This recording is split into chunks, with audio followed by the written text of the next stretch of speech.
Welcome to debate sir. Ramesh గారు మీరు చెప్పండి, ఇప్పుడు లగచర్ల ఘటనకు సంబంధించి రైతుకు బేడీలు వేయడం జరిగింది. అసలే రైతు, అందున గుండెపోటు వచ్చింది. మరి ఏంటి, ఎందుకు సంఖ్యలు వేయడం ఎంతవరకు కరెక్ట్ అంటారు రైతుకి? కొన్ని అంటే యాజ్ అడ్వకేట్ గా చెప్తున్నాను.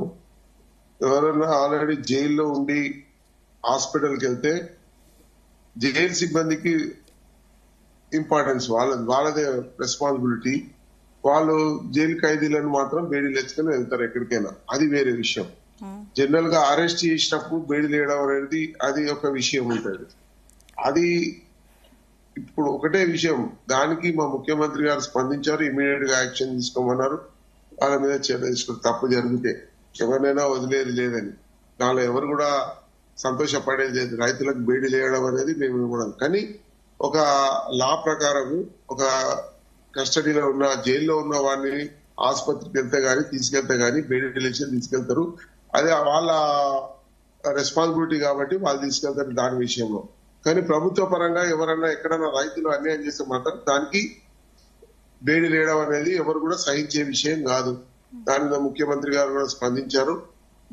ఇంకొకటి, ప్రతి ఒక్కరు కూడా ఆలోచించారు, రైతులకు ఇవ్వాలనేది కోరిక కాంగ్రెస్ పార్టీకి ఎప్పుడు ఉండదు. కాంగ్రెస్ పార్టీ ఉన్నదే రైతుల గురించి, పేదల గురించి, ప్రజల గురించి, ప్రజా ప్రభుత్వం లాగా ప్రజలు నడుపుతున్నాం తప్పితే ఎక్కడ కూడా ఇటువంటి. ఇది ఏంటంటే ఇంకొకటి ఇంపార్టెంట్ ఏంటంటే, ఎంప్లాయీస్ మీద చేంజ్ చేసుకోవడం అనేది వాళ్ళ సొంగాలు సొసైటీలు కూడా కొంత వ్యతిరేకత చేసినాయి.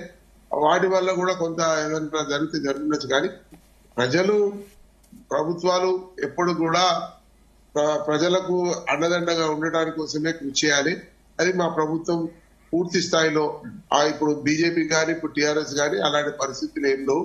ప్రజల కోసం చేస్తున్నారు. కేవలము దైవాలు మతాల మీద పేర్ల మీద ఒక పార్టీ ఉంటే వాళ్ళ సొంత కుటుంబాల కోసం చేసిన పార్టీలు 2 ఉన్నాయి. ఇటువంటి వల్ల జరుగుతున్నాయి తప్పితే మనం పూర్తి స్థాయిలో సంపూర్ణంగా కాంగ్రెస్ పార్టీ ప్రభుత్వము ప్రజల మీదనే దృష్టి సాధించేది. ఇలాంటి తప్పు జరిగితే మాత్రం ఎవరిని క్షమించేది లేదు. అది మా ప్రభుత్వం మాత్రం ఇలాంటి దానికి సహకరించే పరిస్థితులు ఉన్నాయని చెప్పి నేను ఖండాపథంగా చెప్తాను.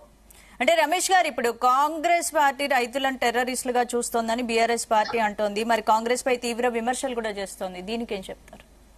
బీజేపీ తీవ్ర విమర్శలు చేయడం అనేది అది వాళ్ళ హక్కుగా ఉంది. ఇప్పుడు ప్రజలు మేము ఏదైనా వ్యతిరేకిస్తే జైలులో పెట్టిరు, ధర్నా చౌకులు ఎత్తేసారు, చెప్పుకోలేని పరిస్థితి. ఇప్పుడు చెప్పుకునే పరిస్థితి వస్తున్నది, మాట్లాడే పరిస్థితి ఉంది. అప్పుడు ఈ మాట్లాడే పరిస్థితి లేదు కదా టీఆర్ఎస్ పార్టీ. ఎవరు మాట్లాడి చర్య ఎవరు ముందుకు రానిచ్చారు? ఎవరైనా ప్రతిపక్షాలు మాట్లాడితే లోపడేయడం, ఇంట్లో ముంగడ కాపలా కాసి లోపడేయడం, ఇలాంటి దుశ్చర్యలు మేము చేస్తలేం కదా. ప్రజాస్వామ్య పరంగా డెమోక్రసీని కాపాడుతున్నాం. ఈ రోజు ఎక్కడ తప్పు జరిగితే మీరు మాట్లాడే హక్కు కూడా మేము కలిగిస్తున్నాం. మాట్లాడితే తప్పులు దిద్దుకునే పరిస్థితి చేస్తాం. కొన్ని వివరాలు తెలిసి తెలియక చేసినా దాన్ని దృష్టిలో తీసుకొని ఇమీడియట్ గా యాక్షన్ తీస్తారు. అది మా దగ్గర ఉన్నది. అలా చేస్తున్నాం తప్పితే మేము ఎవరైనా మాట్లాడిన లోపడేయడం, తీసి జైల్లో పెట్టడం, వాళ్ళ మీద క్రిమినల్ కేసులు పెట్టడం, ధర్నా చౌకులు ఎత్తేయడం, ఎవరిని వచ్చి మాట్లాడలేకపోవడం. ఈ రోజు అసెంబ్లీకి కూడా ఒక పద్ధతి ప్రకారం వాళ్ళు వస్తే కూడా వాళ్ళు అసెంబ్లీ కాదు కదా, గేట్ కార్డు కూడా రానియాలి. వాళ్ళ 10 ఏళ్ల కాలంలో అక్కడ గేట్ ఎంట్రన్స్ కార్డు కూడా ఎవరు రానియాలి. అది వ్యత్యాసం. ప్రజాస్వామ్య బద్ధకంగా నడిపేది కాంగ్రెస్ పార్టీ. ఈ తరహా మాట్లాడే హక్కు